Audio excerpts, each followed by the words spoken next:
All right. Time for a little self-revelation. Mm-hmm.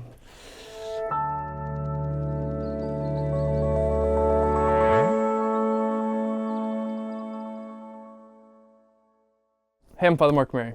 Father Malachi. We're the Franciscan Friars Renewal. Yes, we are. And this, my friends, is Ascension Presents. Mm. So there's this thing going on where in a lot of, at least in the U.S., probably in other countries as well, there's a move towards legalizing marijuana. Mm-hmm. Right? And so that, I think a lot of us know, at least on the basis like, oh, it's illegal, okay, you can't do it. But now the question people are going to wrestle with, like, okay, maybe in my state, the recreational use of marijuana is legal, so can I do it?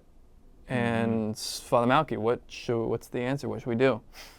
Well, I'm going to start off maybe with like the sort of ice-cold bath starter. This is Pope Francis's response before I get into my own sort of further expounding on it. But here's what Pope Francis has to say. He says, "Let me state this in the clearest possible terms.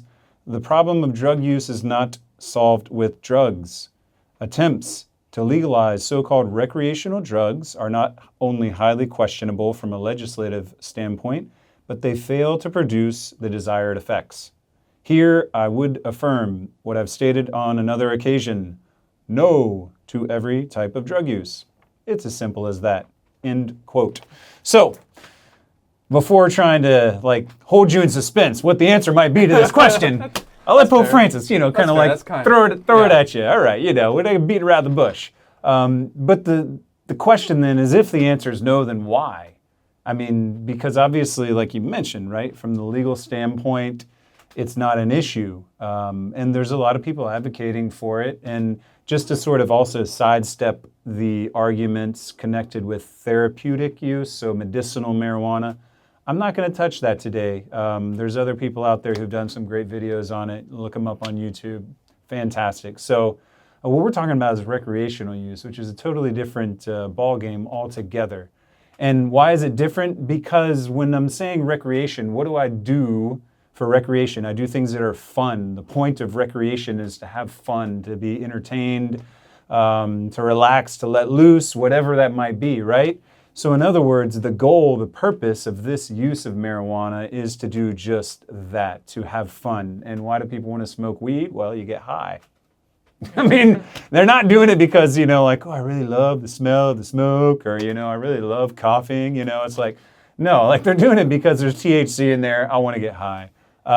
But when you're looking at like, well, is that a problem or not? I mean, we let people drink. Alcohol has an effect on the body. THC has an effect on the body. It's natural, etc. I want to look at this from a little bit different angle, bro. And I want to start from maybe a personal view of this whole situation as well. In God's mercy, 20 years ago, I had a deep conversion back to my faith. And it was a conversion from a lifestyle that was essentially following the wisdom and logic of the world. And part of that led me into a life where I was living with real ongoing daily addiction, which included smoking marijuana daily. And I was living this lifestyle. And the people that I was in relationship with, good people, but they were also moving in that same trajectory. And I could see something begin to happen. It was part of what led actually to the grace of conversion, was this growing discontent with this something that I'm looking for that's not quite there. And because it's not quite there, there was this kind of experience of an angst, a frustration, stress, anxiety, whatever. And so the thing I'm looking for and not finding in, smoking this joint or doing whatever I'm doing now means that I have this interior experience where my heart's not totally satisfied, even if I might be distracted while I'm high. And what happens when you get high? You get unhigh at some point. You come down. And when you come down, you're back in reality with the same interior unrest.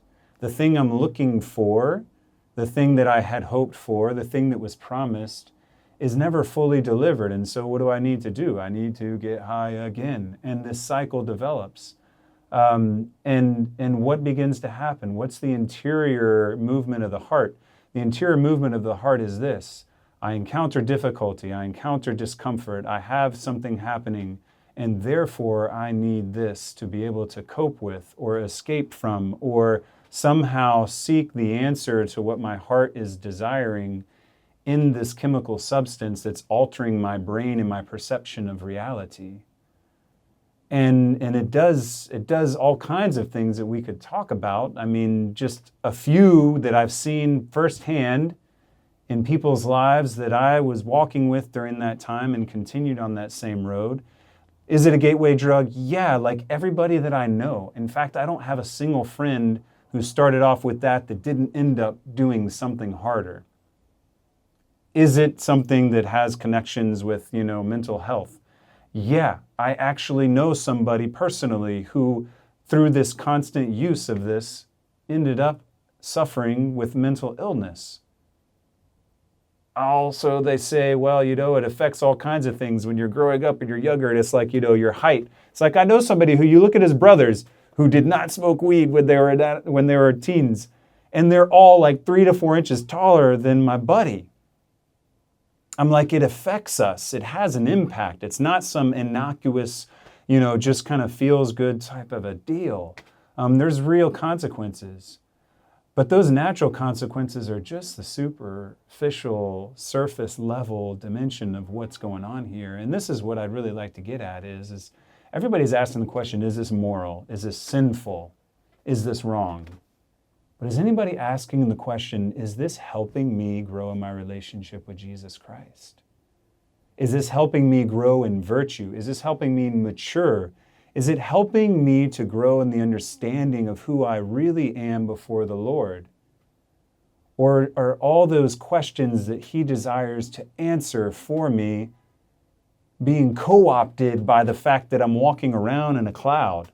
Or even that I'm occasionally making this my way of unplugging and dealing with stress.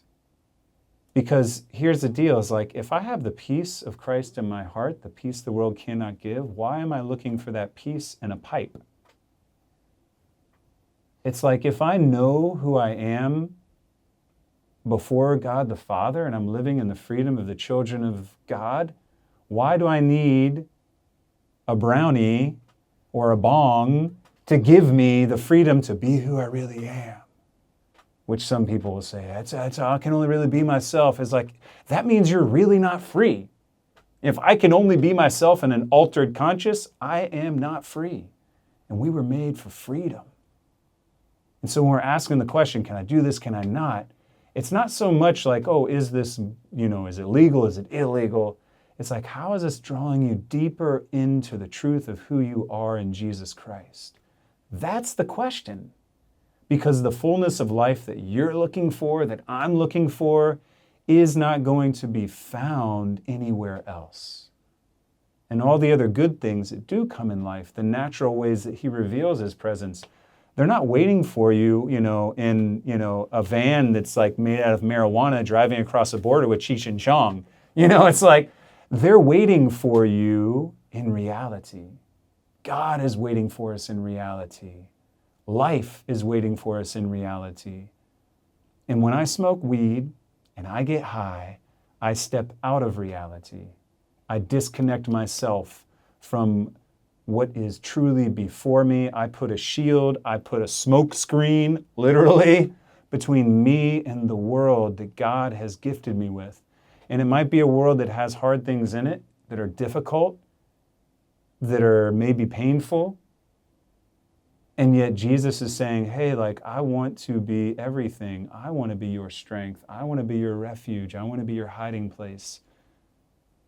And so that's really, for me, this deeper truth. And Pope Benedict kind of talked about the fact that what's happening with this movement, this legalization, normalization of drug use, is in fact an attempt to take the place of who God really wants us to be. And I'll just share a quick quote from Pope Benedict talking about this same issue of drug use. And it's pretty powerful because he's saying, for us to really grow as human beings, we actually need to put forth the effort to grow in virtue. And in a quick analogy before the quote, if you're working out and you want to get big muscles and you want to be like, the ripped, cut, whatever, and you're lifting all of your weights in a zero gravity room, how much growth is going to happen if there's no resistance? Well, the weights are all there, but the room's all zero gravity. There's no resistance.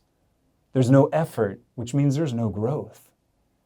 And the same thing happens when we take a hit and we step out of the struggle to grow in virtue, to face reality, to live this relationship with God. We stop growing. And side note, that actually happens psychologically. I mean, the actual emotional atrophy of the person happens as soon as you begin to use it habitually. But here's what Pope Benedict has to say, referring to the way it's connected to our spiritual life. He says this: the patient and humble adventure of asceticism, which in small steps of ascent comes closer to the descending God, the God who comes to us, who becomes Emmanuel, God with us. This adventure is replaced by magical power, the magical key of drugs. The ethical and religious path is replaced by the technology of drugs. Drugs are the pseudo-mysticism of a world that does not believe, yet cannot get rid of the soul's yearning for paradise. I got to read that again. That's power-packed. Drugs are the pseudo-mysticism, the wannabe, not real mysticism of a world that does not believe yet, cannot get rid of the soul's yearning for paradise. Brothers and sisters, we were made for paradise, made for heaven, made for this relationship with God.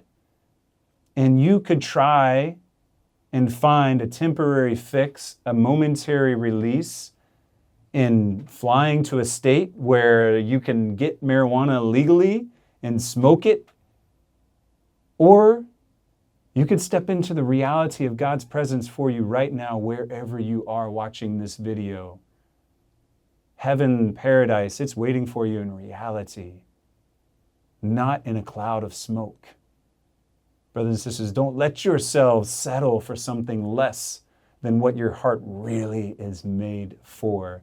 And for me, that's the crux of this whole issue, the whole conversation. And that's where we need to be focused when we talk about this as a church. That was good. That was really good. I got nothing to add. That's good? Yeah, bro. That was a really good answer. All right. Well, thank you, Father Malachy. Thank you from the popes. Yeah. And now you know. All right. We'll see you again next week. Thanks for watching. Somos Peregrinos. Poco a poco. Vamos a llegar. We're going to make it. Peace.